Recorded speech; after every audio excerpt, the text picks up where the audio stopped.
Good afternoon to you, and thank you so much for finding time to be with us. The show is Diaspora Dispatches, where I get to bring you the latest news from the continent of Africa. My name is Miriam Ogutu, and I trust that your day has started off well. Good morning, good evening, depending on where you're tuned in and you're watching on this day, the 26th of April, 2022. We start our bulletin this afternoon from South Africa, where the South African President Cyril Ramaphosa will address both houses of parliament today over the floods in KwaZulu-Natal province. He is expected to outline the government's response and any additional funding after declaring the flooding a national state of disaster. There are still many areas that are yet to receive any form of relief. Mr. Ramaphosa said over $63 million has already been set aside as relief after the floods, and additional funding would be allocated through parliamentary process. An ad hoc committee is expected to be set up to oversee the disaster relief.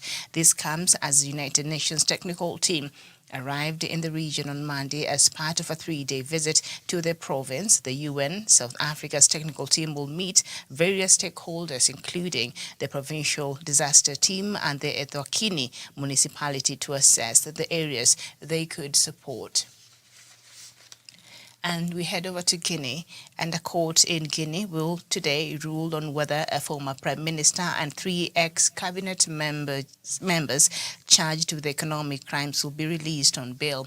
Ibrahima Fofana and the other top officials of the ousted government of President Alpha Conde were detained on 6th April on charges of embezzling public funds. Mr. Fofana served as a prime minister from 2018 until Mr. Conde was overthrown by the military in September. He and former Defense Minister Mohamed Diane, ex-Environment Minister Oye Guilavugui, and former Hydrocarbons Minister Diakari Coulibaly are being held at the Central Police in the capital, Conakry. Kenyan military junta leader Mamadi Doumbouya vowed last week to intensify the fight against corruption, including by former officials. And the Nigerian authorities say they have arrested a suspected drug trafficker described as a billionaire drug baron while on board a plane at Lagos main airport. In a statement, the National Drug Law Enforcement Agency said investigations had identified Chief Afam Okatu as a major importer of large consignments of tramadol, an opioid painkiller that the agency deemed illicit. The arrest was made on 13th of April, but announced on Monday. It is unclear whether Mr. Okatu has responded to the accusations or whether he's being held. It followed months of surveillance and evading arrest. The agency said Mr. Okatu is accused of owning pharmaceutical and plastic manufacturing companies that he used as a cover to import illicit drugs into Nigeria. And still staying with Nigeria, the leader of Nigeria's indigenous people of Biafra movement has petitioned the country's federal high court to overturn a ruling earlier this month that all terrorism cases will be heard in secret. Nnamdi Kanu said in a court papers that the ruling contravened the constitution and several existing laws and should be nullified. The Punch newspaper in Nigeria has reported. On 8th April, High Court Judge John Terhemba Soho ordered the secret trial of terrorism suspects to ensure the security of all parties. He blocked the media from covering the cases. Only the judge, essential court staff, and security agents involved in the case are to be allowed to access court premises. Mr. Kanu has been in and out of court since his arrest in June last year on terrorism, sedition, and other charges linked to IPOB's activities. He has since denied any wrongdoing. And then we go to South Sudan, where recent clashes between rivals in North and South Sudan continue to undermine a permanent ceasefire. That is according to monitors in the country. Fighting has been witnessed in the last 4 months in the oil-producing states of Unity and Unity Nile. A deal between the government and the opposition groups signed this month on the sharing of key positions in the army and security forces has so far failed to end the fighting, according to the mining minister. On Monday, the UN peacekeeping mission in South Sudan, UNIMIS, reported that at least 72 civilians were killed, including some who were burnt alive and decapitated in Lair County in Unity State. And the The medical charity Medicines Sans Frontières, MSF, says 3 people have been killed inside a hospital in the Grenade area of the Sudanese region of Darfur. The hospital's pharmacy was also looted, it said in a statement. The victims included 2 medical workers. MSF teams were not present at the facility at the time of the attack. The charity added the MSF said a second raid was staged at Ex-Guinea Teaching Hospital in West Darfur's capital city, with shooting taking place inside the facility, including the emergency room. 1 hospital staff was killed and health workers, including those of MSF, were evacuated. The United Nations has called for an investigation into clashes in recent days between rival communities, which reportedly left more than 160 people dead.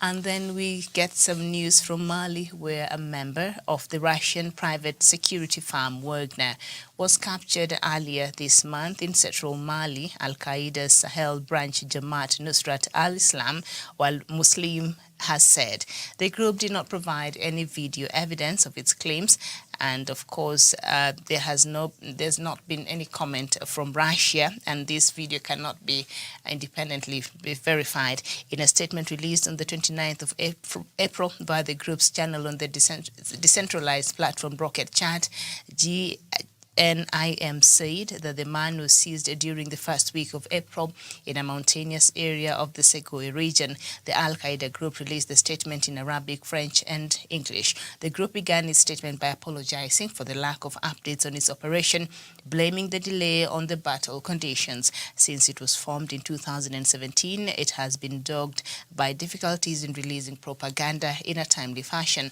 The last time it released a statement was in February. The US and France say Mali has hired hundreds of mercenaries from the Wagner group to help in its fight against jihadist groups. Mali says Russia has sent military instructors along with equipment, including combat helicopters. So, the members of this Al-Qaeda group have said they've captured some members of the Wagner group, the mercenary group from Russia that is helping Mali in the fight against the insurgency. But there's no proof that can independently verify how true that video is or where exactly it was captured and when. And then we head back to South Sudan, where at least 72 civilians were killed, including some who were burnt alive and decapitated. In the northern Lear County, the United Nations peacekeeping mission in South Sudan has said UNMISS condemned what it called the widespread sexual violence, killings, including beheadings, burning alive of civilians, and attacks on humanitarians in Lear County. And part of the statement read, "These are amongst the human rights violations documented during a surge in violence carried out by armed youth from Koch and Mayandit counties." And of course, Nicholas Hayson, that is the special representative of the Secretary General for South Sudan and head of UNMISS, said that partly in a press release on Monday. 2 survivors of the attacks were repeatedly raped after they came out of hiding to find food for their children. That is according to that report. And of course, some 40,000 people were reportedly forced to flee their homes. Another woman who had recently given birth recounted that she was raped and severely beaten for 3 days. Last week, President Salva Kiir formed a committee to investigate the causes of the violence which occurred between 17th February to 7th of April. And then we move over to the Central African Republic, and the long-awaited first trial of the Special Criminal Court of the Central African Republic opened on Monday, but was immediately postponed to May 16th. The court, known by its French acronym CPS, was set up in the capital Bangui 7 years ago to prosecute war crimes, genocide, and other crimes against humanity committed in the country since 2003. Unique for being in a country that is still in civil war, the trial could have been a key moment in fostering accountability in a country scarred by decades of violence. The case on Monday involves 3 suspects: Issa Salet Odum, also known as Bozize, Osman Yauba Muhammad Tahir, who were members of the Return Reclamation Rehabilitation armed group, one of the most powerful rebel movements in the country. They are accused of being responsible for the massacre of 46 civilians in 2 villages near the northwestern town of Power in May 2019. The initial date of the trial's first hearing was set for April 19th, but a no-show of the defendants' lawyers due to disagreements over their wages delayed the opening. It was postponed again as the lawyers for the defense and those for the civil parties have asked the court for a postponement because they feel that they are not ready, and that is according to one of the lawyers, Paul Yakola. And then we go to Burkina Faso, and a military court started a hearing on Monday on the interest of the civil parties in the case of Thomas Sankara and his 12 companions. The lawyers for the civil parties demand that the state and the accused be jointly and severely liable and obliged to compensate all the damage suffered by the families. Thomas Sankara, seen by many as a revolutionary president, was murdered in 1987. Earlier this month, former Burkinabe President Blaise Compaoré was sentenced in absentia to life in prison by a military court in Ouagadougou. Compaoré is currently living in exile in Ivory Coast and is an Ivorian citizen since 2016. The Sankara family is asking for the symbolic sum of £1 as compensation for damage, and the Burkinabe lawyers representing the family are not charging for their services. The military court will render its decision on May 10th, and that is the latest news from and within across the continent of Africa. A lot of it, as usual, not very good news, nothing much really to talk about. But unfortunately, that is what is happening in the continent, and especially that news and that report that was presented to the United Nations and the recent killings that have been happening in Lier, a county in South Sudan. I think it's really horrific. And when you read and hear the testimonies of the victims and the people who have been affected, I don't know how any human being could even be comfortable. This is insane. This is insane. The horrendous,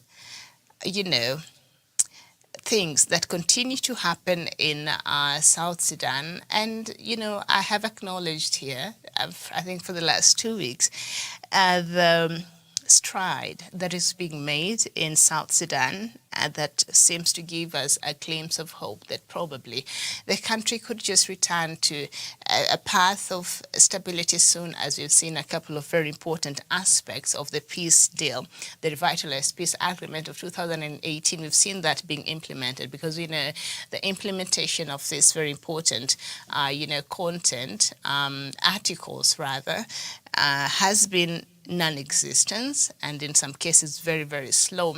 But we've seen a revived move on the part of the government of South Sudan, and so that gave the people of South Sudan some hope, and the rest of us here who have been holding up hope for the people of Sudan and the country of Sudan that, perhaps things will just come back to normal and things will work out there in South Sudan. And so we saw even the start of the process of unifying the forces, the appointments that were made, and other things that have seemed to be moving and working towards progress, and that is a good thing. And then you come back and still there are things that are happening in South Sudan that, to be honest with you, are quite heartbreaking. We know there has been a renewed communal violence that has been ongoing, very active in some parts of South Sudan. And at least now 72 civilians have been killed, including some who were burnt alive. People were burnt alive in their homes and decapitated in the Lier. I don't know if I'm saying Lier the right way. It's L-E-E-R. Some of how we pronounce our names and things in Africa sometimes is different. So if I'm not pronouncing it well, just bear with me. But you could correct me and maybe perhaps help me pronounce it there. Majok, Marcores, you're watching, and you probably could know the right pronunciation of that place in South Sudan. But I tell you, the things that are happening there are quite disheartening, and I'm very, very saddened just listening. And I was just reading this whole news. I couldn't get the hold of it, just to just give you a small glimpse on what some of the people in South Sudan are going through. It is very, very sad. People being burned in their homes, people being decapitated. I think, is it yesterday, we were also reading the same thing. There are others who were beheaded. That is part of the decapitation. Beheadings and sexual violence has been a tool that is being used. A woman just gave birth not less than 2 weeks ago, and she was raped. Can you imagine? Can you imagine the scarring? It's worse than death itself, and another one was in hiding with her children for a very long time. So she came out of hiding after 3 days of eating nothing, surviving on nothing. So the children couldn't take it and the woman couldn't take it. So she assumed she is safe. Let me see if I could come out of my hiding and go get something for my children to eat. And she was attacked and she was raped. And this is the story of so many women and girls and children and boys and some men in South Sudan that we have to keep sitting here and talk about and report. This is sad. This is sad, this is sad, and this is something that we have to speak on. And as you speak, this renewed communal fightings have seen about over 40,000 people flee their homes. And maybe these are just people who had maybe recently returned to their homes. Remember, we still do have millions of South Sudanese living in refugee camps. Others had returned to their homes. Others are being held in refugee camps inside of South Sudan. And others, we have so many of them here in Kenya. We have so many of them in Uganda, and just spread out across Africa and across the world indeed. So it's very sad. So these are the 40,000 now have been displaced again. To go where? Because even the refugee camps in South Sudan are already full by people who are just sitting there and hoping that one day, perhaps one day, they'll be able to go back to their homes. But unfortunately, all they see is more refugees trooping back to the refugee camps. This is the sad state of affairs in South Sudan. So as much as progress is being made, as much as the leaders seems to be doing something right. Of course, not at the pace at which the rest of us would want them to do, or rather the South Sudanese would want to see. But something is being done. But even as much as something is being done, report like this, things like this is unacceptable. This is absolutely, absolutely unacceptable. And of course, last week, President Salva Kiir formed a committee to investigate the causes of the violence which occurred. These things that occurred between the 17th and 7th of April. And this is just a small portion of what was able to be recorded. So you can imagine others whose story was not captured in this report. I think this is outrageous. It is saddening. It is saddening. Are people that have known nothing but war, are people who they've not had a break from the horrific things that they have to keep going through and put up with in South Sudan. And we have to speak out. We have to speak out. I don't know what what the forces they are doing. In some cases, it has been reported that it's even part of the army who even participate in these rapings after they've gone and fought against, the opposing side. When they come back, they just rape any woman they find, and they feel like that is the price they get. They get to pay themselves like that. Can you even stop and think about what that means? It's crazy. It's crazy even to sit here and talk about it. And it is unacceptable. And these reports have been taken to the United Nations. They've been presented, report after report after report. It's about time we've had enough of this. Can the UNMISS in South Sudan do something? The United Nations peacekeeping mission in South Sudan, because they're the ones who reported this. But in so many cases, they do nothing. They do nothing in protecting the citizens, the people of South Sudan, who are greatly and very exposed to the dangers. What are they doing in South Sudan? What is UNMISS doing in South Sudan? It is a peace mission. But if all you do is just hold a gun and hope that peace will come. I'm not saying go and shoot people, but at what point do you act to protect the interest of the people that made you to be there as a mission? At what point? At what point will this madness come to an end? What is wrong with these people? How do you just thrive on inflicting pain and suffering to your fellow human being? I know this is a generation, and a lot of young people there in South Sudan grew up in this civil war. So that's all they understand. And a lot of them are still perhaps suffering from trauma they went through, being recruited as child soldiers and things like that. That is something, that is a scar that remains with you forever. Do we start counseling them? What should the world do? What other approach can we take and try to see what is the root cause of this increased communal violence in South Sudan? Silencing the war. That was one of the agendas for AU, and that was supposed to have been done by 2020. It is something that, South Sudan is a place where there is a proliferation of small arms, and it has continued. It has continued. Right now, the country has an arms embargo by the United Nations, but still, illegal arms find their way in South Sudan. Who is funding this conflict in South Sudan? Who is benefiting from this madness? And why are we not talking about it? Why are the investigative agencies not finding answers to things like this? Otherwise, how do you expect the guns to be silent in South Sudan while the people continue to suffer? Well, we have to sit here and talk about such reports coming from South Sudan. People being burnt alive in their homes, decapitated. What is this? And the widespread sexual violence that I've talked about, and beheadings. What is this? And they even attack the humanitarians, the humanitarian groups that are there to even offer help.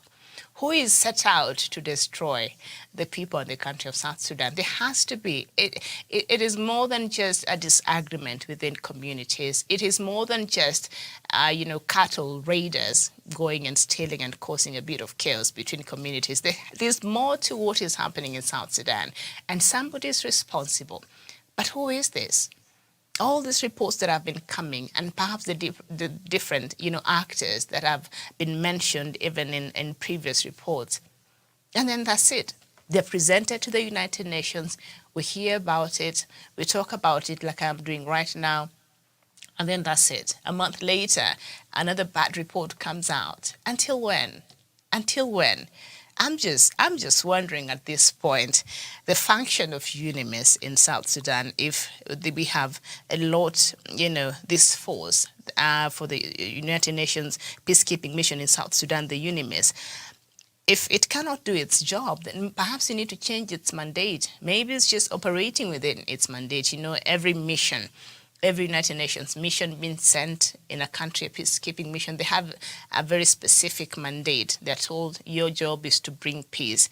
Your job is to ensure that side stays that side, and this other warring faction stay on this side.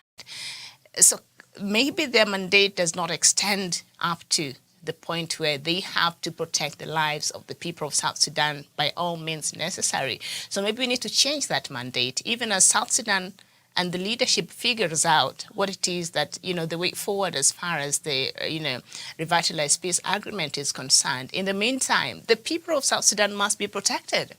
The government obviously is unable to do that, and it has been. I don't know if it is the same killings, but there was also a report that said that some of these criminal activities and the killings and all that by the forces, that they were sponsored. Some of it was sponsored by the government. Some of these soldiers, I don't know which part of government. South Sudan's government is quite something. So you don't know which player in that government has sponsored. So when you hear things like this, I get, as an African, I'm very saddened and upset at the same times. You can imagine what the South Sudanese have been going through in that country. Others have been lucky to leave the country. Others have no way and means of leaving the country, and they have to stay there and go through all this every single day. Can you imagine? It is horrific, and it is unacceptable, and it's quite unfortunate. All right, so some other news from Nigeria. Of course, Nnamdi Kanu, the leader of the indigenous people of Biafra, has now petitioned the country's federal high court to overturn a ruling that we talked about here early in the month that was made, that all terrorism cases will be heard in secret. Of course, this will seem to be very targeted, especially to the person of Nnamdi Kanu. So his lawyers are seeking to overturn this ruling, and it was made a day before he appeared in court for his ongoing case. So Nnamdi Kanu said in court papers that the ruling contravened the Constitution and several existing laws and should be nullified. And as I say there, on 8th April, High Court Judge John Terehemba, I don't know if I'm saying his name right, you can correct me, Toho, ordered the secret trial of terrorism suspects to ensure the security of all parties. And, Nnamdi Kanu was accused, among other things, engaging in terrorism acts, him and, the IPOB organization. And also he was charged with sedition and other really very serious charges there. And so this ruling was made just a day before he appeared in court, and the media was barred from covering, the court proceedings, and only his lawyers were allowed with him and in the court, and, nobody else was allowed, in the court premises. So they're trying to overturn this. I don't know if, because I see this case dragging, I don't see a judgment being made anytime soon, and maybe I'm wrong. I don't know how the wheels of justice work out there in Nigeria. But if we were to go with what I've been seeing and how they've handled cases that are almost similar to this, like that one of the Sahara editor, what is his name? Sawore, is it? No. I'm not sure. I've forgotten the name, but the one who showed up at the airport, he was coming, I think, from Europe, and he wore a T-shirt, Biafra is us, or something like that, and he was arrested. And even the court, ruled that he should be, he should be released, but that was not the case, and it dragged and dragged. So, judging from what and how we've been seeing the court cases there of a similar nature play out in the courts, that means this case might take longer period of time. So I don't know if it will drag well into next year and maybe after President Buhari has left, because Nigeria is going to its elections next year in February, I believe, and how the new government will perhaps influence, because obviously this case is being influenced by the government. The courts do not seem to be operating independently from what we've been seeing and how this case. I'm just basing on the fact and how we've been seeing this play out. So if at all the new government could come to place after Buhari, the new regime, and how much influence they'll have on the case and how and the outcome of this case, if this case drags way into even after elections, or if at all Buhari's regime is determined to make sure that the judgment is passed now, which is punitive. I think that is what the government is going in for. I mean, these charges here, they're not child's play. So Nnamdi Kanu is facing, even a lifetime in prison should he be found guilty of some of this. But now he's saying, he's petitioning the country's federal high court to overturn this ruling that was made earlier that bars anybody from covering or the details of this case to even discussed in the Nigerian media, and for this case to be heard in secret. He wants this case to be heard, in the open, so that perhaps, as they say, the truth might set everybody free. I'm not sure, because you don't know when these things are heard in secret. You really don't know what is going on in there. And a lot of some of a case of this nature,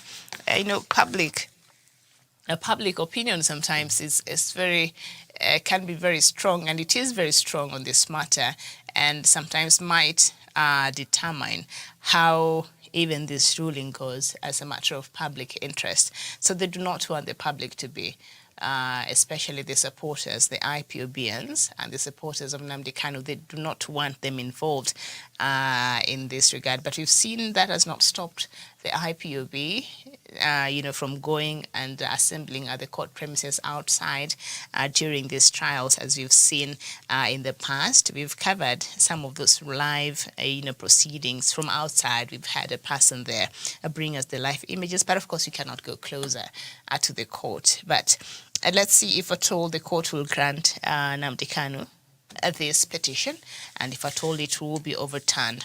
I thank you so much for your time this afternoon. This has been Diaspora Dispatches. My name is Miriam Ogutu.